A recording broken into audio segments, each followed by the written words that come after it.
A former candidate for Osceola County Commission has been arrested and charged with election crimes following allegations of being a ghost candidate. And Carlos Irizarry faces 14 charges related to his campaign finances and how he spent that money. Western News political reporter Greg Fox joins us live in Kissimmee. And Greg, this involves a county commission race last year.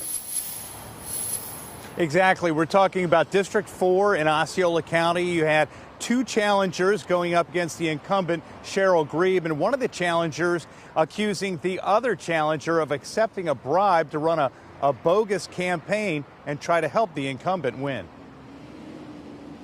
The basis of our complaint was that Mr. Irizarry was a ghost candidate to disenfranchise voters. Jackie Espinoza was a candidate last year for Osceola County Commission District 4. She was trying to unseat Commissioner Cheryl Grebe, who ultimately won re-election. But Espinoza says she would have won had former Kissimmee City Commissioner Carlos Irizarry not been in the race. He collected nearly 13% of the vote.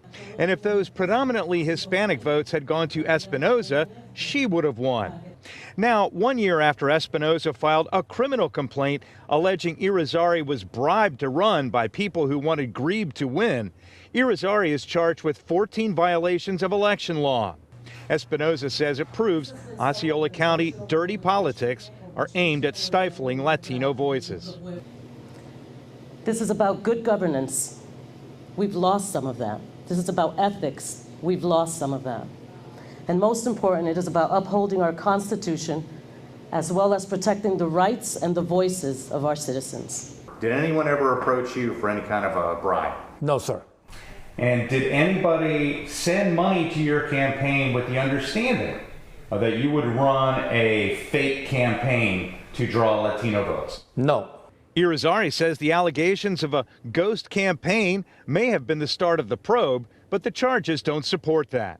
The state alleges Irizarry's campaign and bank records reveal 8 counts of willful certification of false or incomplete campaign treasurer's reports and 6 counts of deliberate failure to report campaign expenditures as required. For example, agents say when Irizarry put down that he donated campaign proceeds to homeless shelters or food pantries, those were false, and that he was really spending campaign money on restaurants and day spas. Irizarry calls all of the charges clerical mistakes and not willful intent to break the law. My attorney will review those allegations that I don't have any knowledge at this moment. I am a man of the word. I've been elected. I've been serving this community. And if I make a mistake in any wrongdoing, I will admit it.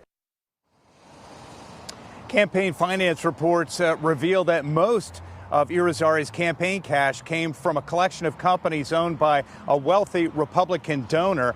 I reached out to Cheryl Grebe and to her attorney. They did not return my messages. Live in Osceola County, Greg Fox, WESH 2 News.